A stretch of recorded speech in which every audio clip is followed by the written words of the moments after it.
Hey guys, it's more Death. I just wanted to share some quick thoughts about the new technology, and the reason why I get a lot of people asking me about new technology as far as cell phones and home theater tech and TVs and such and tablets and iPhones. It's because I'm a retailer. So to explain that in a smaller detail, 80% of my revenue is custom built PCs. That's what I do. That's what you hear about me. I'm not a retailer like Best Buy, and you can't come to me and be like, "Oh, yeah, I want an Apple TV and like a flash drive." That's not what I do. But 5% to 10% of my revenue is about retailing, whether you buy a hard drive from me or a tablet or a phone. And then I have these family friends that ask me about phones all the time. So that's the reason why I had 13 different phones last year, because I needed to give an honest opinion on these devices. But how can you give an honest opinion on devices that you've never used? I don't feel right about giving an honest opinion about a device that someone else used from someone else's review, so I can't really do that. So let's start with Apple devices. A lot of people are saying, well, Apple has the iPhone 6 and the 6 Plus have specs that are comparative to, especially my favorite, comparative to the Nexus. What is it? The Nexus 4? Yeah, the Nexus 4.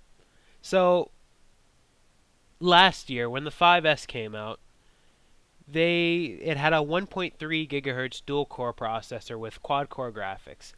Yet it beat out the Samsung Galaxy S4 and the HTC One M7 in benchmarks and synthetic benchmarks. And everyday use, well, you're not going to be able to tell the difference.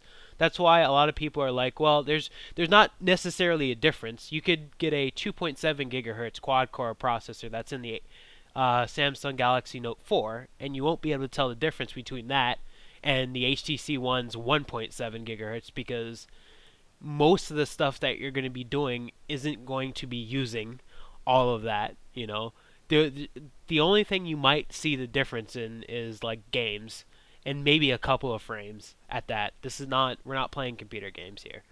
So the Apple phone does seem like it has mid to low end specs, but in reality, these A8 cores are some of the most powerful like we can get on the market, and Apple doesn't need to stuff 4 cores into their phones when the dual cores will just wipe the board with what Qualcomm is offering and Samsung is offering.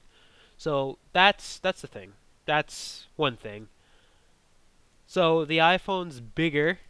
That's one of the things, like, you can really say it. It's just a bigger phone. Well, is it really? It's 4.7 inches for the regular iPhone 6. And that's the normal, that's the norm. That's what we have as the norm. The HTC One's 5 inches. The Galaxy S5, whatever the fuck it's called, is 5.2 inches. So yes, it's bigger. It doesn't have the regular iPhone 6 does not have a 1080p screen. You don't need a 1080p screen. As much as people preach about 1080p screens, you do not need a 1080p screen on a phone. There's no need. There isn't any need. That's why Apple has the Retina like moniker. It's not just a marketing thing. It's more about how your eyes perceive pixels at a certain distance. 1334 by 750 is higher than 720p, but it's enough that you'll get sharp pictures, and you won't even be able to tell the difference between 1920, or the average consumer won't be able to tell the difference between 1080p and 750p. So that's not necessarily a concern with the iPhone. Not necessarily. The 6 Plus does have a 1080p screen, but then it's a bigger screen. We're talking about something that's zero point 0.8 inches bigger. Yeah, 0.8 inches. Yeah, you're gonna need something like that. not really an argument there. I would have nothing less than 1080p on something that big, because at that size you could tell the difference. But at a normal 4.5, 4.7, 4.8, you won't tell the difference. The camera's the same, but Apple cameras are always good, and they're not lying when they say the iPhone's the #1 camera out there, because a lot of people use their iPhones to take pictures. Like, I know people that buy iPhones just to, like, they use it as their phone, but they're using it more as their camera, and they just throw away their digital cameras. Not to say digital cameras are bad, DSLRs are bad, but you know, they use their iPhone because it's simple, it's all in one, it's everything's great, you know. So you have Touch ID, you have the same Touch ID, I think, like the same implementation. I don't think they upgraded the Touch ID, but you can't quote me on that. So you have Touch ID, you have Apple Pay, which it's about fucking time, because we've had Google Wallet for about, I think, 2 years. I'm not sure. You can't quote me on this either, but we've had Google Wallet for a long time. We've had devices with NFC for a long time, so I'm pretty sure. In fact, I just upgraded someone's phone from a BlackBerry to an HTC One M8, and his BlackBerry, his 3-year-old BlackBerry, had near-field communication. I was like, what? Like, really? Even though they don't have a wallet. I mean, back then they didn't have a wallet for BlackBerry. You know, the only problem I have with the iPhone right now, it's goddamn expensive. Holy crap. We're talking about, for a 16 gig phone, for the iPhone 6 Plus, we're talking about $749 off contract, $750. For $750, I could buy 2 Nexus 5s. I could buy probably 2 OnePlus Ones for $50 more. 264 gig OnePlus Ones. No, yeah, I can buy 264 gig OnePlus Ones for $700. So that's a problem. Now, the phone's built well. It's gorgeous. They have a new iron strengthened screen and all that other good stuff. But is it really worth dropping $750? I know people that have dropped $950 on the 128 gig version of the phone. $950. We're talking about the price of a MacBook Air at that point. $950 for a phone. Honestly, Apple, when it costs you, something people don't realize, Apple has like so much leverage when it comes to NAND flash prices. For people that don't know what NAND flash is, we're talking about the flash memory, the 16 gigs or 64 gigs of storage that you have on your phone. So Apple orders millions and millions and millions of parts, just like Samsung, but they both have so much leverage in prices for NAND flash. The difference between 16 gigs and 64 gigs is probably about $1 or $2 on top of the BOM cost of the iPhone, and you're selling the iPhone for $950 without a contract, or with fucking AT&T it's $499, $500 with a 2-year contract. I have never seen a phone $500 with a 2-year contract. Holy fucking shit. Like, honestly, Apple, what are you doing? Not even the Note 4 costs that much. Like, I could, let's take the Note 3. I could go get a Note 3 and go get a 128 gig micro SD card, and that's the highest capacity you can get right now. That's going to cost me $100. The Note 3 is going to cost me $699. I can get a 128 gig plus 32 gig Note 3 for $800. Come on, Apple. Come on. What are you doing? Why is it so much? I know you like your profit margins, but really? Really? Oh, it makes me sigh, because it makes my wallet hurt, because I'm going to have to buy one of these because I need to give my opinion to people. There are people that trust me on like buying their phones. They're like, "Yes, you should tell me, oh, maybe this is good, maybe that is good, you know, I need to buy one because I need to know how good the phone is. And it hurts because Jesus Christ, like these phones cost so damn much.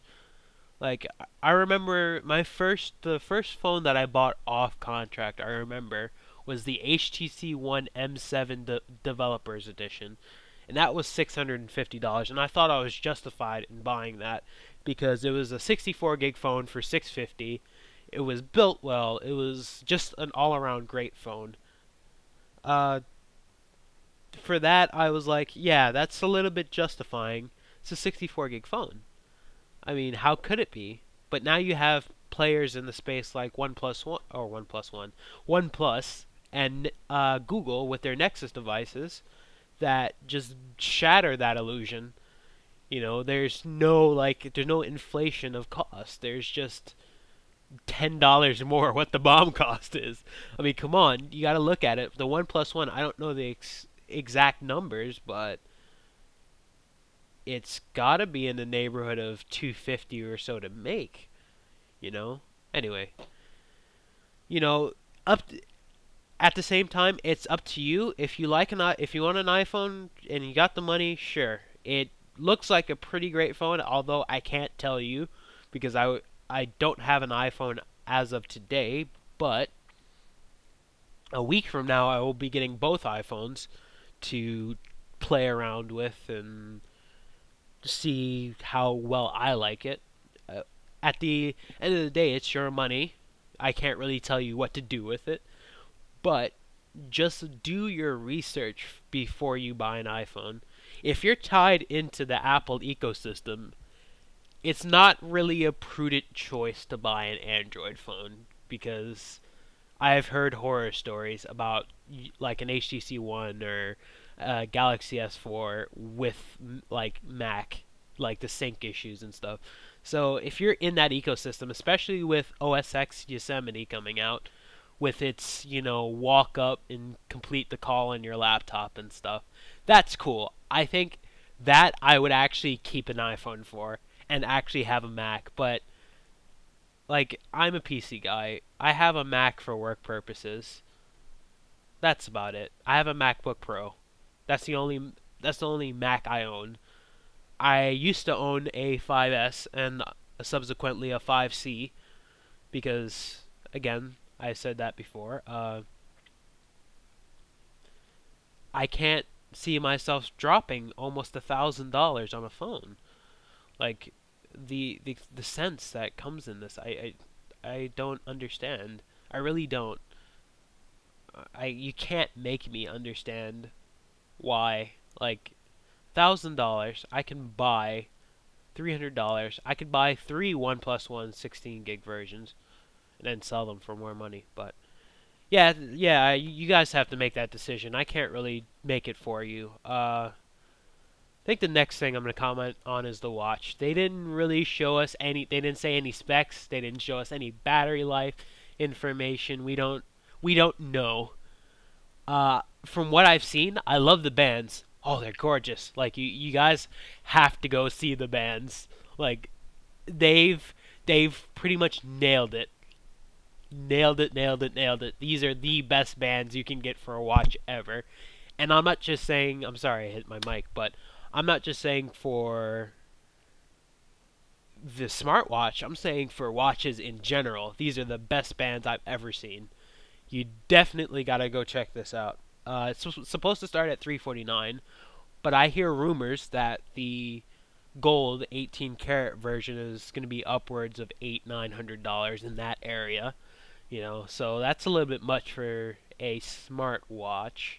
Unless these start getting traded into jewelry stores, or you can buy this at a jewelry store like Diamond Hut or something, or Zales or fucking K.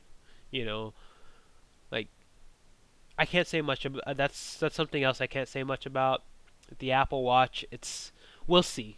It's a wait and see game. We still have another 5 to 6 months before it actually comes out. So we'll just have to definitely wait and see. So the last thing I'm going to talk about today, and this is all phone. I guess this is an all phone episode. Really? Yeah, okay. The last thing I'm going to talk about is the Motorola announcements. So the first one I'm going to talk about is the Moto Hint, and that is not a phone, it's not a watch, it's a Bluetooth headset that is smaller than the tip of my finger, or about the same size. That's something I can't order yet. I have a Moto G on its way, but we'll talk about that later. It looks great. Apparently there's nothing to press. I don't know much about it. There's nothing to press. Like when you're trying to control your phone with it, you don't have to touch anything. So it's supposed to be naturally speaking. I like that. That sounds like Dragon's slogan, but having that in your ear and just saying, "What's the weather like today?" It's like that. It's very great. That's like that's Siri like, but without like that's what OK Google should be. Like what do you call it? Google Now or whatever? Yeah. That's what it should be. You shouldn't have to say OK Google. You should just be able to say what's the weather like today, or how's the traffic on my drive home, or what's playing at 8 o'clock at night. You should be able to say that instead of, OK Google, bling, and then say something, because it makes for a longer response time. So that I'll praise that for. It looks pretty small in people's ears, so I can't really say that. Like I can't. It's a Bluetooth headset. Not too much to talk about, really. The Moto G, I am going to love. It's $179 off contract. I'm recommending this to pretty much anybody that's on a budget, that wants a phone, that doesn't want to have a contract, and a lot of people I know are, like the people that are on Metro PCS or T-Mobile prepaid or AT&T prepaid better listen up, because this Moto G is great. $180, you get an 8 megapixel camera, you get a quad-core 1.2 gigahertz processor, a 720p screen, and it's 5 inches, not 4.5, 5 inches, 5 full inches. It's great.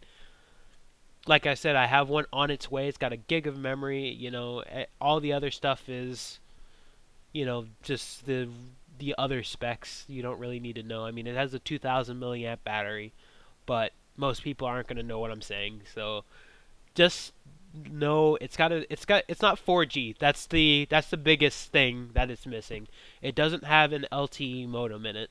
So it uses 3G HSPA+, which is 21 megabits per second, which is good enough for most people. I mean, streaming might be difficult, but it will be good enough for web browsing, Facebook, Twitter, all that other stuff. It'll be fine. You won't have a problem. So you can order this now on Motorola's website. It's already out. The new Moto X. Now, when the Moto X first came out, I was like, Motorola's supposed to release a high-end device. They didn't last year, but this time around they did. It's got the same customization as the last one. You can do leather, you can do bright colors, you can do wood.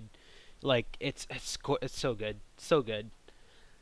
It's so good. It's got a Qualcomm Snapdragon 801 clocked at 2.5 gigahertz, so that's top. That's top tier, close to the 805. Then you got a 5.2 inch 1080p OLED display. OLED, that's a big thing right there. OLED for $500 off contract. We're talking about a $500 phone, and it has OLED. OLED's not cheap. OLED, I know, I mean, if things have changed recently, I don't know. But OLED is not cheap to manufacture. I know that for a fact. Corning Gorilla Glass, it's covered by Corning Gorilla Glass 3. That's the standard for most things. It's got 16 gigs of RAM. There are 16 gigs of ROM, or storage, or 32 gigs through the Moto Maker. It's running on 4.4.4 KitKat. It's got a 13 megapixel camera, which is good, but it's adding 4K UHD video capture, which is the norm for new phones now. That except the iPhone, which was questionable because they have a 4K sensor in that fucking iPhone. So come on, guys, duh.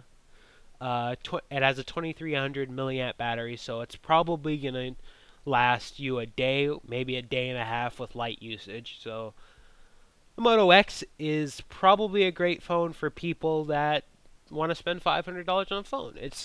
It all depends on what your taste is, and with so many ways you can customize this phone, this is gonna suit a lot of people. It's definitely gonna suit a lot of people. Now the wood and the leather is gonna cost more on the back, but we're not talking about like $200. We're talking about $50 more or so, and yeah, this is definitely going to be a great phone. I'll pick one up when it becomes like when it's on sale, you know. So the Moto 360, I can't really say anything about. It's a watch. I don't even want to talk about it because at this point, it's a smartwatch that has a day. I think it said a day of battery life. And a lot of people are like, well, you don't want a smartwatch with a day of battery life, but that's just it. We're not at the technology where we don't have the technology to say, oh, we have actual full color screens and it can last for 4 or 5 days. So people complain about it, but that's what it is. If you want a smartwatch now, you're gonna have to deal with the day or two of battery life. That's just it. That's not like that's not gonna change for at least 6 months. If Apple Watch says, "Oh, we have 3 days of battery life," that's gonna make everyone say, "Oh, wow, wow, oh my goodness, yeah." So that's my argument. I mean, I'll probably attach this to some Hearthstone video and post it on Facebook just so people can actually see my point of view and stuff. This has been fun. It's 22 minutes. I might as well end the vlog here, yeah? Alright. Well, see you guys.